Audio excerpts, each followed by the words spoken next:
Sumakay sa payloader ang ilang estudyante para makatawid sa ilog sa Dilasag, Aurora. Tumaas kasi ang tubig dahil sa pag-ulan at ang iba pinilit suungin ang peligro ng rumaragasang tubig. Ang hiling nila magkaroon ng tulay sa lugar. Sa Baler, nagmisulang ilog naman ang ilang kalsada dahil sa masamang panahon. Asahan po ang pag-ulan sa ilang bahagi ng bansa ngayong weekend. At sa Pag-asa, dahil yan sa patuloy na epekto ng amihan, shear line at easterlies.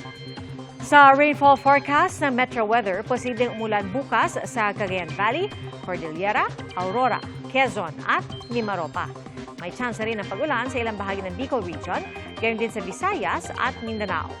At sa linggo naman, bahagyang mababawasan ang malawakang ulan maliban na lang sa Visayas at Mimaropa, habang may mga kalat-kalat na ulan pa rin sa ilang bahagi ng Northern at Central Luzon. Sa Metro Manila, posible rin makaranas ng pag-ulan ng buong weekend, kaya manatili nakamonitor sa advisories ng Pag-asa. Mga kapuso, maging una sa saksi.